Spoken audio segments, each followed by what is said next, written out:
Hi, I'm Victoria, and I'm 29 years old. I have my own house, which I'm grateful for, especially with how things are with money in America right now. But my husband doesn't see it the same way. He's often negative and proud, especially because I have a better job than him. He's working a low-wage job at the moment and feels pretty frustrated about it. His mom doesn't help either. She keeps putting him down, comparing him to other people and saying he should be more successful like them. She'll say things like, "Why don't you get a better job? Look at Ricky, he's doing so well. He's becoming the CEO of his company and you're just a manager at the local grocery store." It's embarrassing. Their conversations usually went like this, and it got to my husband. It started to hurt his pride a lot. Eventually, he even fibbed and said he owned the house instead of me. "Mom, you don't have to say those things. It's not nice," I'd say. "I'll say what I want. He needs to do better, Mom. Please stop," he'd plead. He felt so bad about it that he pretended he bought the house himself. "Yeah, Mom, the house is in my name. I used my money to buy it. I'm a homeowner now." "Wow, that's great. So you'll get a better job now, right?" It's not that simple. "I think I'm just disappointed you spent so much time in university. You could have gotten a good job like your brother. How will you manage this big house with your low-paying job?" "Victoria will help, Mom." "Fantastic. Now, as a grown man, you're depending on your wife to earn money and take care of the house. It's disgusting." Even though Gordon was lying about owning the house, I let him have that little victory so his mom would respect him more. But I realize now it was a big mistake. He's used it as an excuse to be rude and disrespectful towards me, trying to boost his ego and show off to his mom. He'd become extra aggressive and bossy whenever she was around. He'd act like he was in charge when it was me who made our nice life possible in our beautiful house. As his wife, I was kind and understanding, so I went along with his dominant behavior to avoid his mother making him feel bad about himself. But one day things took a turn for the worse. "Victoria, come downstairs now. My mom's here and she wants food and a foot massage," Gordon called. I hurried downstairs to find my mother-in-law and Gordon chatting. "Don't just stand there. Do what you're told," Gordon commanded. "Of course, dear. It's good to see you're finally acting like a man. I'm surprised Victoria puts up with it, considering she's the breadwinner," Marana said. "Yes, but I'm the one who owns the house, so she has to respect me," Gordon smugly replied. I always rolled my eyes internally when he said this. It bothered me how entitled he acted, but I knew it was helping him rebuild his relationship with his mother. Gordon used to be close with her, but ever since he dropped out of college for a get-rich-quick scheme that turned out to be a scam, the relationship suffered. She warned him against it, but he was too stubborn. When it failed, he was broke and too discouraged to go back to school. Since then, he's been trying to mend things with his mother, but she often ignores him and praises his more successful brother, Ricky. Oh, I forgot to mention, Ricky will be joining us for dinner. Come on, Victoria, let's go make some food. He must be tired after working all day at that big company, Marana said. "Ah, fine," I sighed. Marana would often complain to me about how useless her son was whenever she had the chance. Sometimes, Gordon overheard these talks. She didn't try to hide her gossiping, which just made her more angry and controlling to show that she was in charge of her household. You might be wondering why I put up with all of this for 8 months, but my patience wore thin when this happened. Marana and I were in the kitchen, and she was once again talking about how disappointed she was in her son. "It's just so sad having a loser for a son," she said. "Yeah, I'm sure it is," I replied, trying to be polite. "Honestly, you're stronger than me. I might have left him a long time ago if I were you." I never knew how to respond in these moments. I couldn't agree with her, but I also couldn't disagree, so I'd say something vague. A couple of hours passed and Ricky had arrived, greeted by a bitter Gordon. Ricky came into the kitchen to say hello. "Hey, Victoria. Hey, Mom," he said. "Oh, my dear, welcome. You've arrived just in time. Let's set the table. We need to talk to Gordon soon because this has gone too far," Marana said. "Talk to Gordon about what?" Ricky asked, confused. "Oh dear, you'll find out soon. Our visit isn't just a friendly one. We're here to discuss something important with you both," Marana replied, her voice dripping with a sense of authority. I was confused and a little nervous. What could they want to talk about? After setting the table and saying grace, Marana decided to reveal her true reason for coming over that day. "I have something to say. Ricky and I have been discussing this for a while now, and I think it's time we brought it up with you, Gordon," she announced. Yeah," Ricky started. "You know your job right now isn't enough to sustain, Dump Sugar Co."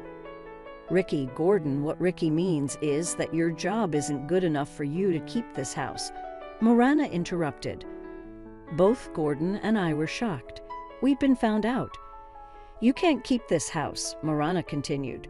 "Well, not under your name, at least. Owning a house is a big responsibility, and we don't want to see you struggle to pay for it. So I think it's best if your older brother takes over the ownership. It'll save you from any future problems." "What?" Gordon and I exclaimed at the same time. "I'm sorry, but that's not happening," Gordon said firmly. "Why not? We're trying to help you, Gordy," Marana said, her voice laced with a hint of exasperation. "I'm not a kid anymore, Mom. I can handle owning a house.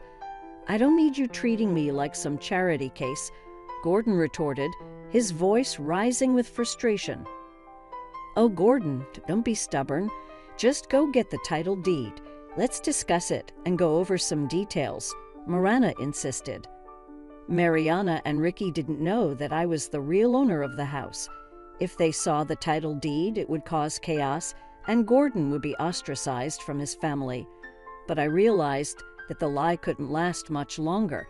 I exchanged a glance with Gordon. "Mariana and Ricky, thanks for bringing this up. It's time we tell you the truth about everything," I said, my voice steady despite the churning in my stomach. "What truth? What's going on?" Ricky asked, his brow furrowed with confusion. "Well, you see, we've been keeping something from you for a while now," I said, my voice barely a whisper. "Oh yes, the truth is, we can't find the title deed," Gordon blurted out, his voice cracking under pressure. I was taken aback by Gordon's statement. I had hoped he would come clean about our secret, but instead he chose to hide behind a lie. "We must have misplaced it when we were moving stuff around in the attic. You know how cluttered it is up there with all our junk. It's probably somewhere in the mess," Gordon stammered, his eyes darting around the room. "Come on, Gordon. You should know better than to lose such important documents," Ricky scolded, his voice laced with a hint of disappointment. "Well, what do you expect from your little brother? He's pretty clueless. How he even managed to buy a house is beyond me," Marana added, her voice dripping with sarcasm. "I'll search for it. Give me a couple of days to sort everything out," Gordon said, his voice barely audible. "Fine, but this complicates things. We wanted to get this sorted quickly, but okay. Find the papers and let us know as soon as you do," Ricky said, his tone firm but understanding. "All right, okay," Gordon mumbled, his head hung low in shame. While everyone else chatted and ate, I stayed silent. I couldn't believe Gordon's choice. This was his chance to be honest, but instead he chose to add another lie. As they say, lies only make things worse the longer you keep them. After Mariana and Ricky left, I decided to confront Gordon about his decision. "Seriously, Gordon, what?" I asked, my voice trembling with a mix of anger and disappointment. "I had to do it. There was no other option," Gordon said, his voice defensive. "There's always a choice, Gordon. You've been living this life for so long. The truth will come out eventually," I said, my voice growing stronger with each word. "I don't mean you lecturing me, Victoria. I'm a grown man," Gordon snapped back, his tone laced with a hint of aggression. "Then act like it. Take responsibility for your actions. That's more manly than hiding behind a lie," I retorted, my voice firm and unwavering. "You know what, Victoria? Stop nagging me. You act like you're the queen of everything, bossing me around. But guess what? You're nothing without me," Gordon said, his voice dripping with venom. "Excuse me, whose name is on the title deed?" "Because it's not yours," I said, my voice shaking with anger. "Well, maybe it should be," Gordon said, his voice laced with a hint of arrogance. "I can't believe you just said that to me.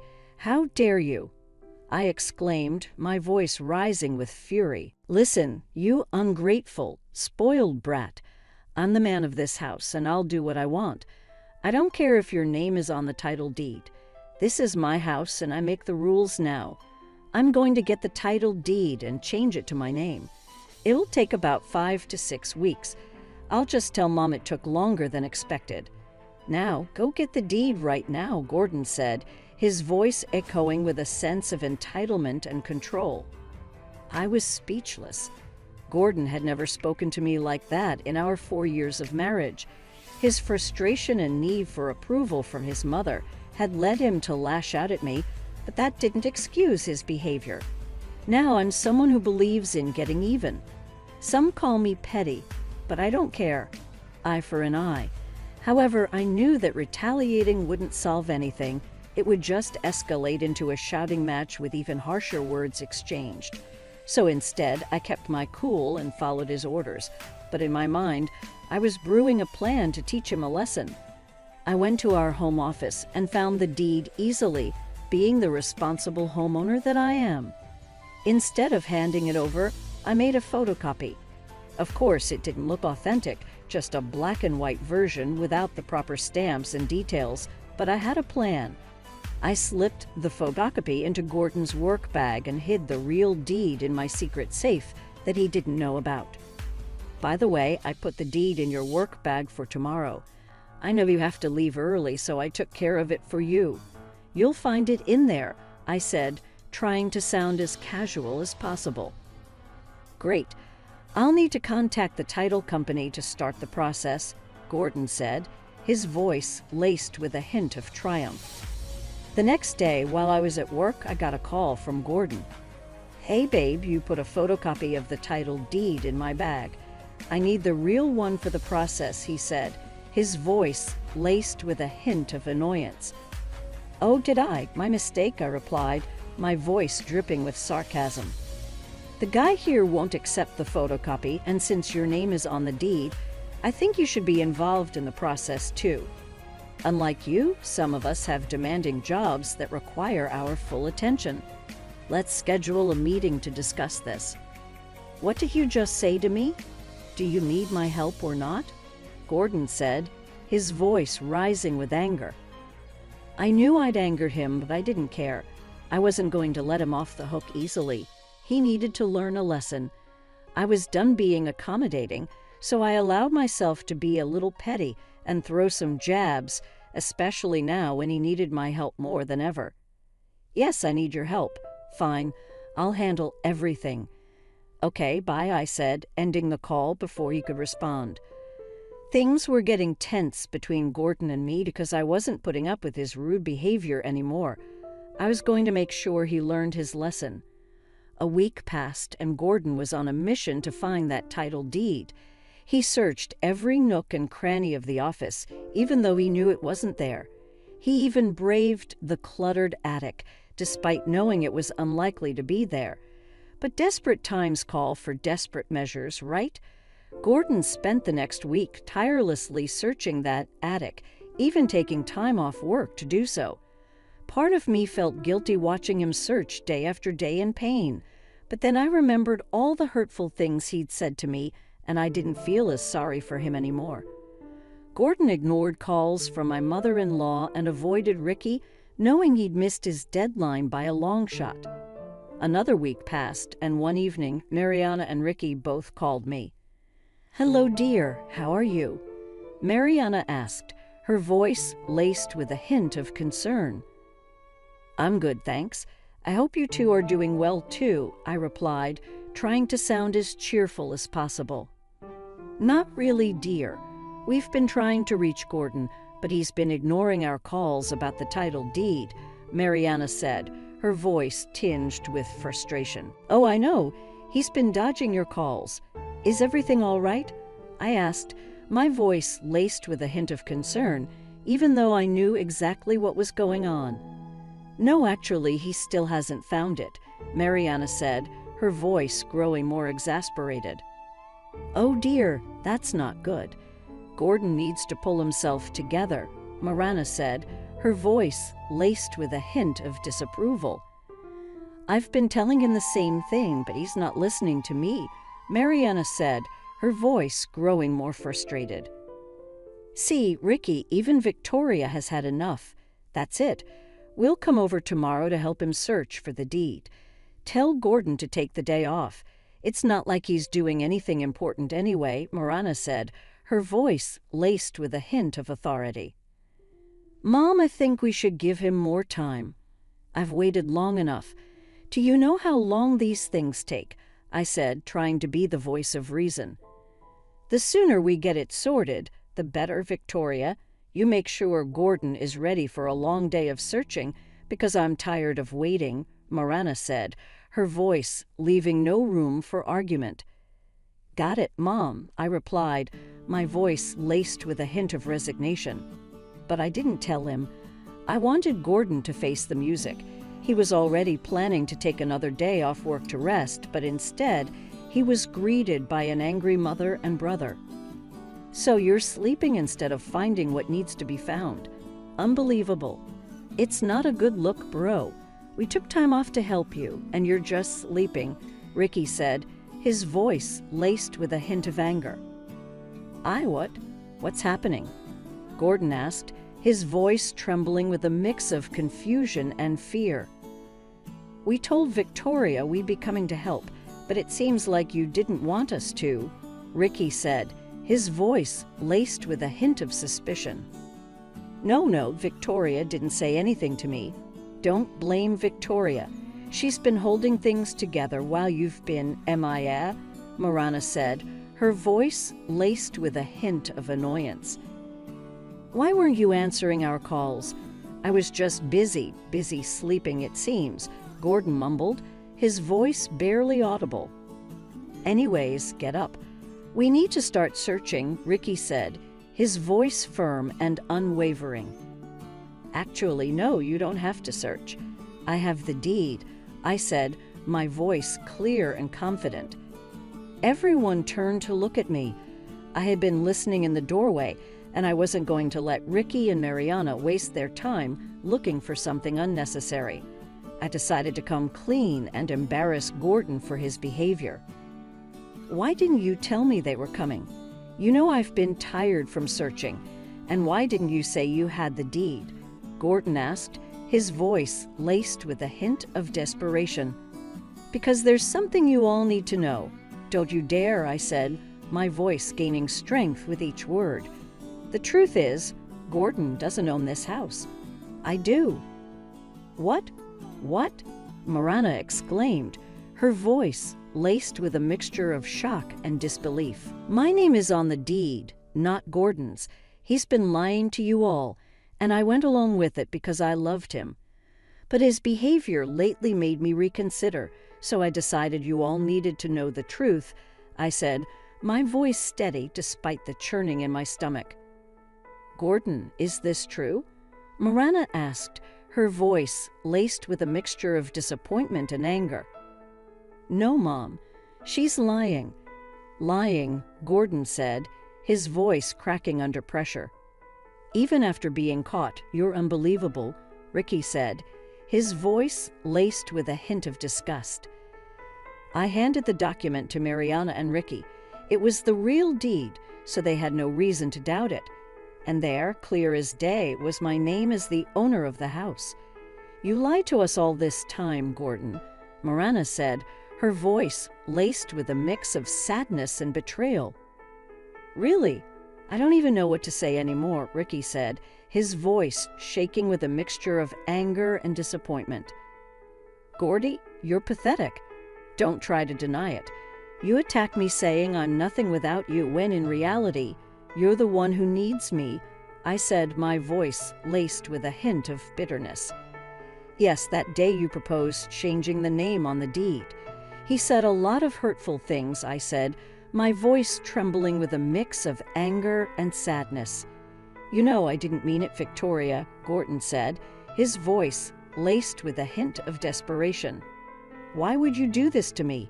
You're my wife, Gordon pleaded, his voice laced with a mix of fear and desperation. Oh, I thought I was ungrateful. I thought I was a spoiled brat.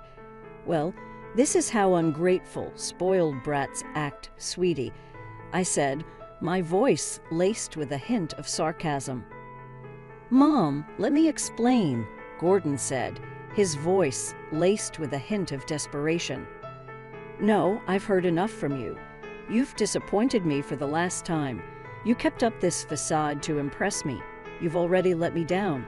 It wouldn't be surprising if you weren't the true owner of this house, but to lie about it for almost a year and mistreat Victoria so much has left a bad taste in my mouth. I can't even look at you, Morana said, her voice laced with a mix of anger and disgust. Mariana got up and left, despite Gordon's desperate attempts to stop her. He begged and pleaded, but she was done. Ricky, please, bro. I swear I wasn't trying to. Shut up. I should punch you right now for wasting Mom's time, for wasting my time, and for wasting Victoria's time, effort, love, and energy. This woman endured your foolishness for so long, and you still treated her like garbage. You're crazy. I save it. Don't bother contacting us for a while. Mom needs some time, Ricky said, his voice laced with a mix of anger and disgust. Ricky left too, leaving just Gordon and me in the house. It was my turn to speak my mind. You know what's funny? You call me ungrateful, but you're the truly ungrateful one. You're pathetic and your behavior disgusts me. I'm glad your mother and brother finally saw your true colors. And yeah, you might be a man, but you're not the head of this household. If you want to stay here, you better start respecting me and pulling your weight. Otherwise, you can find somewhere else to be the man, I said, my voice laced with a mix of anger and determination. Thank you so much for watching and subscribing. Your support means the world to us and keeps us motivated to create more great content. We appreciate every one of you. Stay tuned for more exciting videos.